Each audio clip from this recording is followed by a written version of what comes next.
foi votado e deliberado pela Câmara Técnica.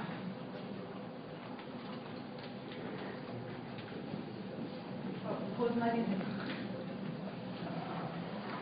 Bom dia a todos e a todas.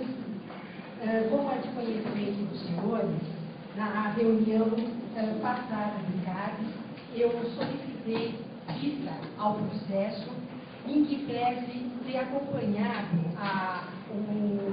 as atividades da Câmara Técnica responsável pela avaliação do EIA-RIMA, por eu ter uma série de dúvidas em relação à questão da convicção do meu voto. Né? Então, obviamente que, enquanto sociedade civil, nós não podemos estar nos manifestando explicitamente se não tivermos o cuidado de avaliar criteriosamente o conteúdo desses volumes. E foi o que fizemos. Tivemos vista ao processo e eu elaborei, à luz dessas observações que eu tive a oportunidade de fazer nesses 20 dias em que eu tive essa documentação em mãos, uma avaliação do que eu encontrei e que eu gostaria de deixar explícito aos senhores em função, inclusive, da votação que será realizada aqui. Então, eu gostaria de pedir autorização à Helena para que eu possa ler essa minha manifestação, que eu vou deixar protocolada aqui junto ao secretário Eduardo Jorge. Primeiro, eu gostaria de informar os senhores, né, que, como a Helena acabou de enfatizar, foi protocolado pela sociedade civil em 26 de julho de 2012, na Secretaria do Verde, um abaixo-assinado de entidades civis e de cidadãos paulistanos solicitando uma audiência pública do EIA-RIMA do projeto Nova Luz, previamente à votação pelo Conselho do parecer técnico número 23. Esse abaixo-assinado foi apresentado conforme disposto no artigo 10 da Resolução CONAMA 237 de 97 e no artigo 2º, inciso 5º, da Resolução CONAMA 009 de 87. Portanto, solicitamos que essa audiência pública fosse feita antes da votação do EIA-RIMA, para que ela pudesse atender, inclusive, a legislação em vigor. Um segundo ponto que eu também pude identificar nos vários volumes a que eu tive acesso e que eu cheguei a fotografar, inclusive xerocopiar, com o apoio da Secretaria, foi que havia claramente uma desordem no processo administrativo, objeto das vistas que eu fiz em 16 de julho de 2012. Primeiro, eu apurei que a manutenção do processo administrativo não ocorreu em conformidade com os desenvolvimentos dos trabalhos. Os últimos volumes, de número 7 e número 8, que contêm os ofícios da representante da macro-região oeste, apresentados a cada reunião, e as atas ou memórias do CADES, foram abertos em 24 de junho de 2012, demonstrando essa inadequação administrativa. Segundo, apurei que a municipalidade não fez atas adequadas à complexidade do projeto e à complexidade das discussões que devem ter ocorrido na Câmara Técnica de número 13. De fato, só encontrei simples memoriais resumidos que não permitem avaliar as análises efetuadas durante o desenvolvimento dos trabalhos. Terceiro, apurei que o parecer da Câmara Técnica tem data de 22 de junho de 2012 e os volumes 7 e 8 somente foram autuados 2 dias depois. Ou seja, inúmeros ofícios da representante da Macro-Oeste 1 não estavam acessíveis e, portanto, não foram levados em consideração. Portanto, o parecer técnico número 23 também fica sob suspeita, pois elaborado com base em processo administrativo de 6 volumes e não de 8 volumes, portanto, incompleto. Um terceiro ponto importante que eu gostaria de destacar aos senhores diz respeito à participação da Comissão Executiva da Operação Urbana Centro no projeto Nova Luz. Não encontrei encontrei, e eu procurei detalhadamente, durante as vistas, qualquer ata de eventual conselho gestor responsável pelo perímetro do projeto Nova Luz.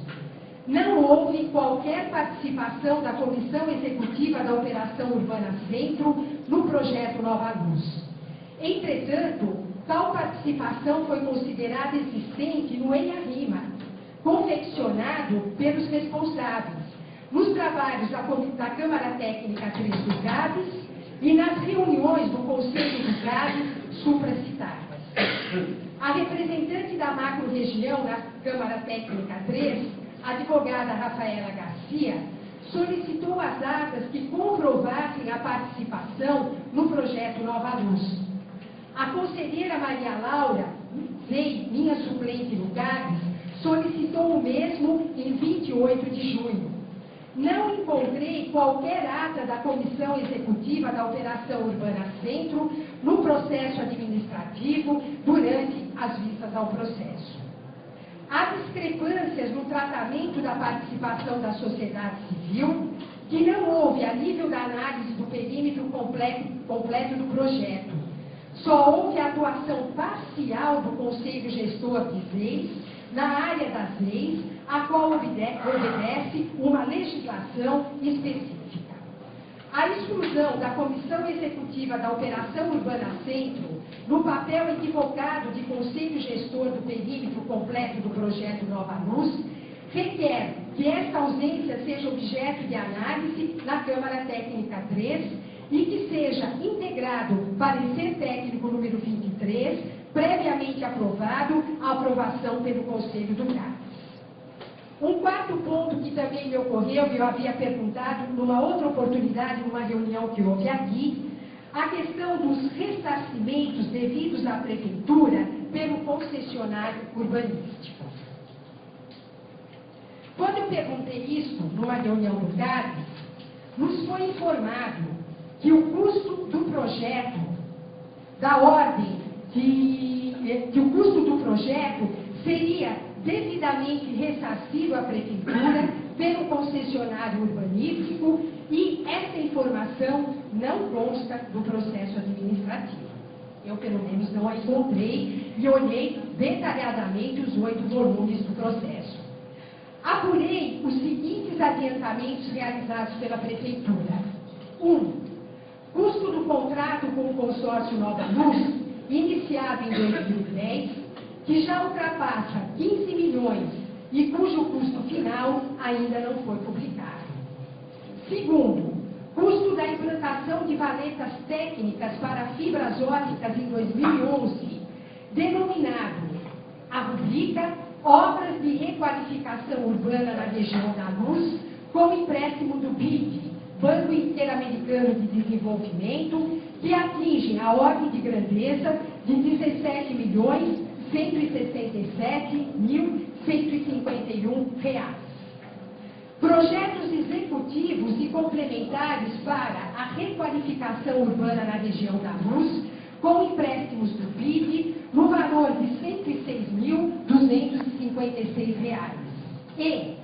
E estudo vocacional da Nova Luz e plano de negócios, com empréstimo do BID, no valor de R$ 51.921. Também solicito que tal ressarcimento das despesas de cerca de 33 milhões seja estabelecido para ser feito na data da assinatura do contrato entre a Prefeitura e o vencedor da licitação, não podendo ser aceita qualquer garantia em substituição ao necessário pagamento à Prefeitura em moeda brasileira na data em apreço. As disposições referentes a esse ressarcimento devem, no meu entender, ser incluídas no parecer técnico número 23 da Câmara Técnica 3 do CABES, previamente aprovação pelo Conselho do CABES. Outro ponto, Agência Reguladora de Concessões Urbanísticas e afins. Há necessidade de se criar a Agência Reguladora de Concessões Urbanísticas nos mesmos moldes das agências reguladoras de concessões e serviços existentes e com a mesma função. Tal recomendação deve ser incluída no parecer técnico número 23, previamente aprovação pelo Conselho do CARES. Item 6 que eu constatei na vista ao processo que eu realizei, a questão do faseamento. O faseamento, cujas fases discrepantes entre quadras e vias foram sanadas conforme informação do arquiteto Luiz Ramos, em 28 de julho de 2012. Mas essa informação verbal, que foi uma pergunta que nós fizemos aqui, não consta formalmente do processo administrativo. Né? Palavras o vento leva. Não consta do processo administrativo. Os prazos das reformas das vias devem ser minimizados em relação aos prazos das reformas das quadras, de modo a preservar os moradores e os inúmeros comerciantes que permanecem na região. Consideramos adequado conservar um limite de 3 anos para a reforma de cada quadra e estabelecer um limite de 6 meses para a reforma das vias adjacentes. A necessidade de que a obrigatoriedade da sincronização das reformas de vias e de quadras seja devidamente inserida no parecer técnico número 23 da Câmara Técnica 3 do CARES, previamente aprovação pelo Conselho. Por quê? Porque são imprescindíveis para a preservação da qualidade de vida dos moradores e de alguma vitalidade para o comércio durante a intervenção na região. Item 7. Área construída planejada e potencial construtivo atingível. A área construída planejada no projeto atinge 1 milhão de metros quadrados, incluindo as garagens.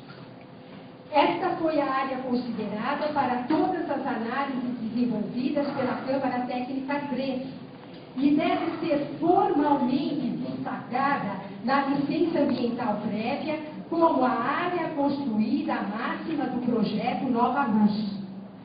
Cumpre notar que os benefícios oferecidos pela Operação Urbana Centro, onde está inserido o perímetro do projeto Nova Luz, permitiriam considerar potencial construtivo em dobro ou mais, bastando o concessionário urbanístico assim o decidir, ficando ainda livre de outorga onerosa, já que o potencial construtivo lhe pertencerá. Nestas condições, há necessidade de vetar que a área construída máxima ultrapasse os 1.079.062 metros quadrados, previamente à aprovação pelo Conselho do CARES. 8. Polo gerador de tráfego. Uma coisa que me preocupava profundamente, que não só para essa intervenção, mas outras que aqui foram discutidas relativas a intervenções e operações urbanas em nossa cidade, eu não encontrei, salvo equívoco de minha parte, qualquer estudo de polo gerador de tráfego no processo administrativo. Entendo que confeccionar tal estudo seja obrigatório para o cumprimento com a legislação atual do município e deve ser desenvolvido previamente à aprovação pelo Conselho do CARES.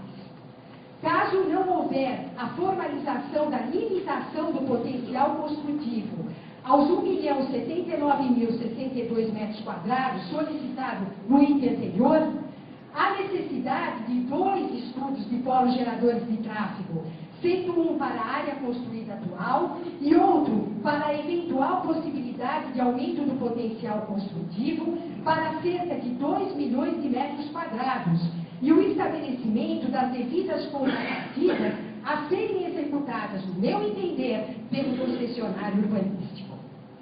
Ponto 9. Negociação amigável e impedimentos legais. Durante os trabalhos na Câmara Técnica, foi frequentemente informado, e eu fui constatar isso pela colega que me representou na Câmara Técnica, que a negociação amigável para a compra de imóveis a serem desapropriados permitiria aos proprietários dos terrenos obterem os valores reais de mercado, graças à necessidade do concessionário urbanístico obter terrenos livres de pendências judiciais. Se este quadro de